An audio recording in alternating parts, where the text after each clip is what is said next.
So, man, just a lot of hurting people, and I know that there may be some of those needs even in this room right now. But we want to, right now, just take a few moments to talk about something and talk about a subject and that, ordinarily wouldn't maybe be able to touch on in the same way.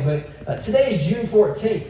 And, man, it's crazy to think that we're already almost halfway through the month of June. I mean, it seemed like March, April, and May just kind of dragged by. And for some, I think it flew by. But for others, man, it just kind of dragged by. It was just, going through everything that was going on in our world and continues to go on. We don't want to forget that there are still many people that are hurting and going through everything and the unrest in our country right now. But, man, June has just flown by. We had the opportunity to go to North Carolina this past week and visit with mine and Ashley's family.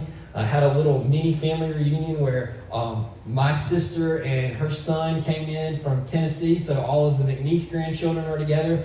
And then my wife's family, they all came and converged upon her Mema's house. 11 grandchildren and then 6 adults. No, we weren't all staying in the same house. Thankfully, we've got family in Goldsboro that live there as well, so we were able to spread out.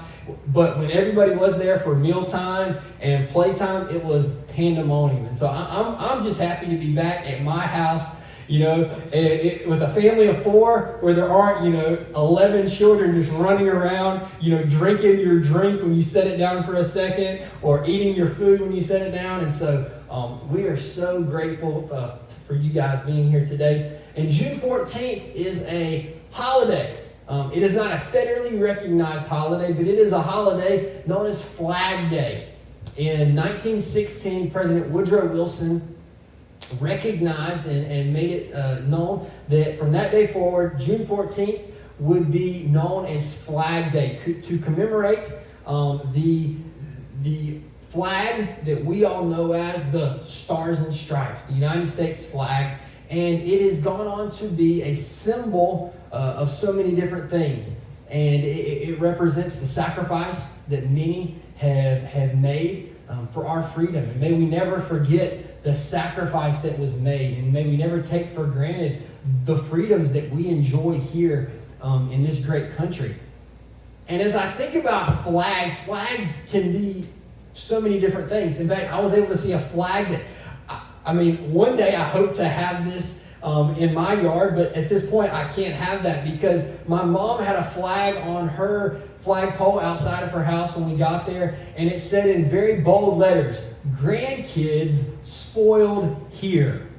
And so I knew that I was in for a rude awakening, and I knew that my daughter was going to get all the candy and was going to get all the attention that maybe she does or doesn't get at home all week this week. When I saw that flag and was reminded, my parents who don't get to see my daughters as much as they probably would like to are going to take every opportunity to spoil them. And can I tell you, I'm not mad about it. In fact, I wish that they had more opportunities to spoil kids. But flags are an interesting thing. They tell a lot about us. They can display our identity. They are many times used, maybe not a flag as much, but a banner is used to celebrate.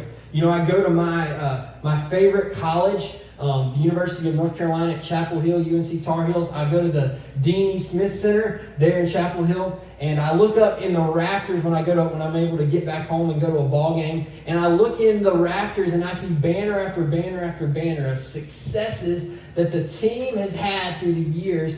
And they are celebrations of great players. There's jerseys up in the rafters that serve as a reminder of those that have come on before that did great things. That serve, if you talk to current players, as a reminder of the level of excellence that they are expected to hold as a player, as a member of that team. And banners and flags will do just that. They help to celebrate, they help to identify, and they are a constant reminder of our past, but also a look ahead at what is in our future. And if you have your Bibles this morning, I'd like you to go to the book of Exodus. Exodus chapter 17. And for just a few minutes this morning, I want to talk today about a time in Scripture where a flag, not necessarily a physical flag, but a metaphorical flag, a banner of such, was used as a motivation for God's people. Exodus chapter 17, we know, comes after after the children of Israel have left Egyptian bondage. They have been there. They have been they've been used by the Egyptians. For some time, it was a very kosher relationship. They were treated somewhat fairly, but there became a time when the book of Exodus tells us when the Pharaoh did not know Joseph. And he forgot about the kind and respectful and the way in which Joseph and his ancestors had literally made it possible for Egypt to exist, with the way in which he used his acumen and his mind to help them to survive through famine.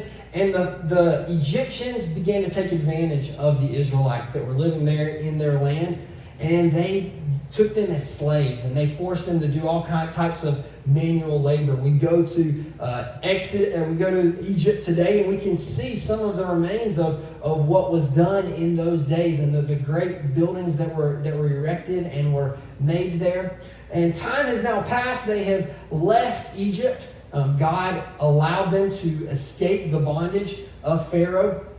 And they get to the Red Sea. We'll talk a little bit about that in just a second. They're able to cross the Red Sea. They come here. Now they're in the wilderness on the other side of the Red Sea. And they begin to praise and glorify God. And then right on the heels of some praise and regrettably even some complaining, right after they begin to praise God for what they had seen and done coming out of Egypt, they begin to complain again. And then in chapter 17, verse number 8, the Bible says this: "Then came Amalek." Now remember, this is completely somewhat blindsiding the children of Israel. They're there minding their own business in this land that is somewhat unoccupied. It's pretty much a desert area. This was a nomadic tribe, though. The people of Amalek, they were grandchildren, the grandson of Esau. His name was Amalek, and these were his descendants. So Amalek, the nomadic tribe here, they came into Israel and fought with Israel in Rephidim. And Moses said unto Joshua, "Choose us out men and go out and fight with Amalek. Tomorrow I will stand on the top of the hill with the rod of God in mine hand." So Joshua did as Moses had said and fought with Amalek. And Moses and Aaron and Hur went up to the top of the hill. And it came to pass when Moses held up his hand that Israel prevailed. And when he let down his hand, Amalek prevailed. But Moses' hands were heavy. And they took a stone and put it under him. And he sat thereon. And Aaron and Hur stayed up his hands, the one on the one side and the other on the other side. And his hands were steady until the going down of the sun. And Joshua discomfited Amalek and his people with the edge of the sword. And the Lord said unto Moses, "Write this for a memorial in a book, and rehearse it in the ears of Joshua, for I will utterly put out the remembrance of Amalek from under heaven." And Moses built an altar and called the name of it Jehovah Nissi. For he said, "Because the Lord hath sworn that the Lord will have war with Amalek from generation to generation."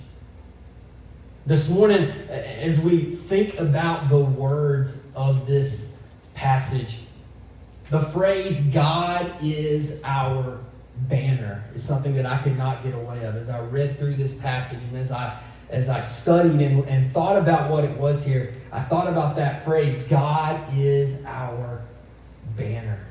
And you know, there's so many things that even happen, not just before this, but even in this passage, man, so much that we can't even get into. But I want to just draw a few points before we even get into the crux of the message, and that is this. The first thing that I noticed is in verse number 9 and 10, where the person of Moses here draws upon an instrument, an item that had been very, very important in his life and ministry up to this point. It was the rod. Some translations, your translation may use the term staff. And this rod, this staff, is a recognized item, not just in Christianity, but in other world religions as well. It's interesting that even in the Quran recognizes that Moses walked around with what is termed a walking stick. So even in other world religions, they recognize the importance of pointing out that Moses had an item that he had with him at all times. It was very, very important for him. And that's because for Moses and for any that had this staff, this rod, represented God-given leadership. It was a position that was given to him by God. You know the story in Exodus 3 where Moses is out on the backside of the desert tending sheep for his father-in-law Jethro when God comes to him and speaks to him miraculously in a burning bush and tells him, Moses, I've got a job for you. Moses tells God, you got the wrong guy. No, Moses, I don't think you understand. You're the one that I want to lead my people out of Egyptian bondage. And Moses again says, no, God, you don't understand. And he tells them, I've got this problem. Whether it was a speech impediment or some other thing that he thought was going to handicap him, keep him from being able to accomplish what God wanted him to do, the reality is he had to be convinced. And God was very, very convincing because eventually Moses said, okay, God, I trust you. And God gave him a staff. That staff represented the power, the leadership, the authority that God was giving to him. He used that very staff when he went before Pharaoh. He was told by God, throw the staff on the ground and turn it into a snake. He did just that.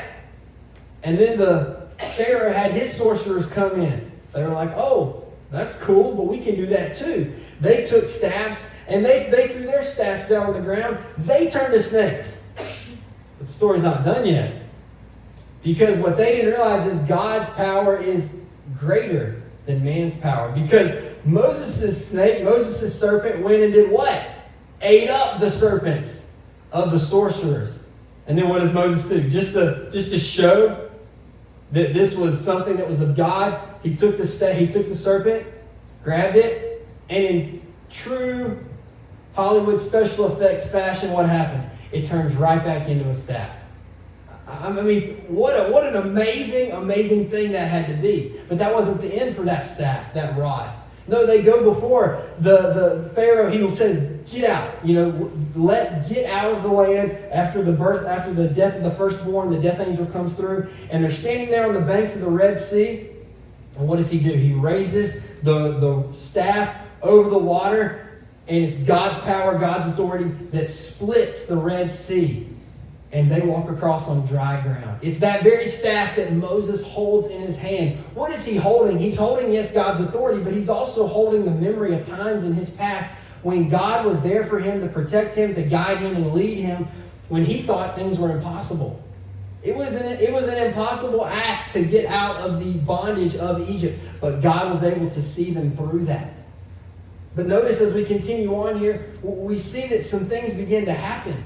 He's asked and he's telling Joshua, here's what's going to happen. You're going to go to battle, and I'm going to hold my hands with my staff above my head. And for as long as my hands are able to stay up, we're going to be able to win the battle. You just go and fight the battle. We're going to leave the rest in God's hands. So that's exactly what happens. He begins to hold his hands up, and he begins to do just as he had been told, as he has been instructed. And sure enough, as long as his hands are held up in the air, Israel is winning the battle. Israel is winning the war. But what happens?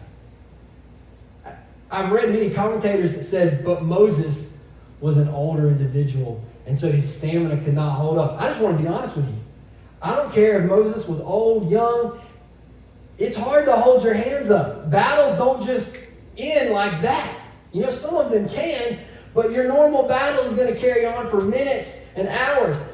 I haven't put my hands down for not even 2 minutes yet. And my arms are already, I can already start to feel the burn, I watched one video on YouTube this week. Somebody was preaching through this passage, and he actually had his entire congregation at the beginning of when he got up and preached. He said, I want you to just put your arms up in the air. And he literally had a competition during the whole service. And he had 2 people that were able to keep their hands up the entire service. I was like, I am not even going to try that. All right, we're not, it's too early in the morning, and anybody that wanted to get their workout in has already done that, and everybody else is like, nope, not for me. I'll lose.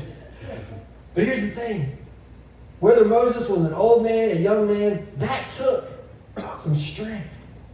But there got to a point where Moses, the Bible tells us that he grew weary. If you look down in verse number 12, but Moses' hands were heavy. You know, why were they heavy? Well, that's what happens. You know, you put your arms up in the air. The reality is, his arms didn't get heavy. They weighed as much 5 minutes later as they did when he started. But what happened? His muscles were sending messages to his brain saying, hey, we got to do something about this.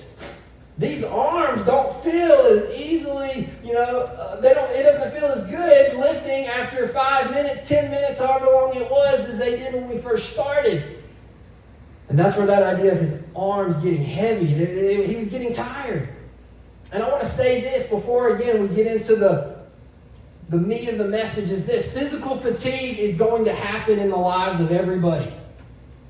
But we need to be sure to go to our God in these times of rest to gain physical and spiritual sustenance to persevere. But I want to give an extra side to this, but more appropriately, and especially in spite of what we're going to talk about in just a second, it is imperative that as God's people, that we stand beside our pastor, our leader, our shepherd, when he is weary and he needs replenishment. Even right now, as we sit here in Texas, behind this pulpit where our pastor normally stands and preaches, and to be honest with you, he would like nothing more than to be here. Even as I talked to him Friday night at the viewing, he said it again and again, man, I wish that we could be there on Sunday. There's no other place that he wants to be than right here on Sunday. But he's where he needs to be with his family as they grieve the loss of his wife's grandfather. But I can promise you this, when they come home, they're going to be bombarded with the same trials, with the same physical fatigue, spiritual fatigue that they deal with no matter when it is. And it is our job, it is our responsibility as God's people to, as we are going to see here in just a second, hold up the hands of our leader, of our shepherd. Because notice what happens here in verse 13 and verse 12. It says Moses' hands were heavy, and they took a stone and put it under him, and he sat thereon. And Aaron and Hur stayed up his hands, one on the one side and one on the other. And his hands were steady until the going down of the sun. And Joshua discomfited Amalek. Another translation says they overwhelmed. I just like the word discomfited, even though it's not even a word that we use today. It just sounds a lot better than overwhelmed. They discomfited, It's like on a video game, you can just beat somebody and get by, or in a contest, or you can beat them, 56-0, and then it's like, you didn't just beat them, you discomfited them. That's what happened here. They completely destroyed the people of Amalek. Why? It wasn't because they were this great army. This was a ragtag group of individuals who had no military training. But they didn't need military training because they had something that none of these other nomadic tribes had. What did they have? They had God. Which leads us to the very end of this passage, which is where we want to look today. God says to Moses, as he did many times, hey, listen, you need to remember what happened today. There's going to come a day when your kids are not going to remember about this time. So you need to write it down. You need to do this. They didn't have the time hop. If you use any type of social media or anything like that, that there's this thing on a lot of social media platforms where you post something, and then every year from that point forward, you get a reminder. I just got a reminder yesterday of 4 years ago. We had bought Alice. We'd gone out and bought Alice a little pool, and we were sitting in the pool, and I had taken some pictures, and just seeing those pictures all over again, it was just like I felt like I was there, and it was a reminder. But listen to this. It's something that we need to understand. God wanted them to not forget what was done here. He built an altar, and what did he do? He called it Jehovah Nissi, because the Lord has sworn that the Lord will have war with Amalek from generation to generation. What does that word Jehovah Nissi means?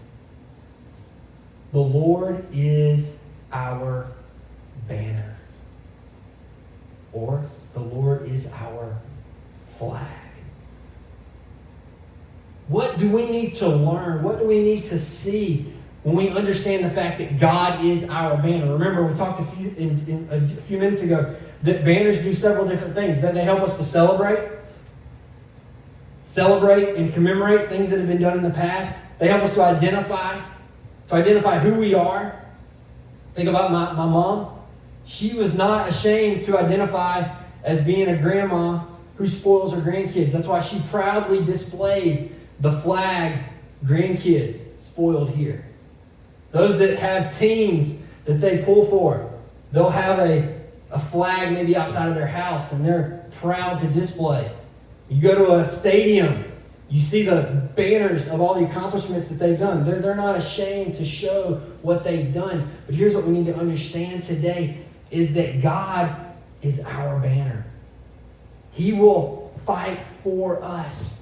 3 things that I think we can understand here based upon this passage. Number 1 is this. We need to hold on to memories of our past success to remind us of the God that we serve. Think about the staff for a second.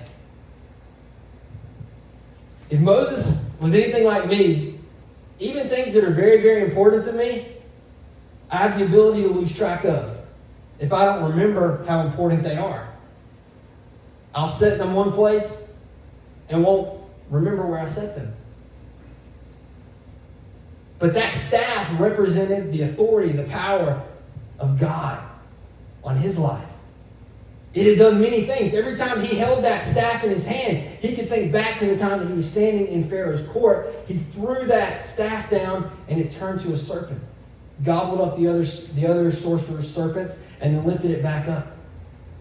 He could think about the time when he was standing there on the banks of the Red Sea. He holds the staff up and it parts. And they walk across on dry ground. That was a banner for him. God was the one that was there, that was with him. It was God, Jehovah Nissi, that was able to bring them out of Egyptian bondage, that was able to lead them across the Red Sea. And it was the Lord, my banner, that was now going to win the victory and did win the victory here that day. That's why I think it's so important that they said, write this down as a remembrance. You see, there are things that God has done in our past. There are things that God has done for us that our children and our grandchildren and our great-grandchildren may never know, may never get a chance to see and experience. But we have the greatest opportunity to pass that on to them, to tell them about what God has done in and through us, about how God has radically changed us with the gospel. And though they may never be able to relive that experience, and we may not even want them to, they can know and understand the grace of God that has been exhibited in our lives. We should hold on to the memories of our past success to remind us of the God that we serve. Number 2, we need to proudly display the fruits of our relationship with God as a testament to what He has done and is doing in our lives. We don't need to be ashamed to let someone know that we are a Christian. We need to be able to unashamedly proclaim, I'm a follower of Christ. And even though I think it's important that we say that with our mouth, it shouldn't be that it only comes out by what we say. It should be something that is evidenced by the life that we live. That's why the book of James tells us that faith without works is dead. He wasn't espousing any type of a works-based salvation. He was talking about a faith that works, real faith, lasting faith, faith that is not just put on for the looks of others. It is something that is evident in the way that we live. And we need to proudly display the fruits of our relationship with God. We don't need to be ashamed to share what God is doing in our life. We need to give an opportunity to thank God.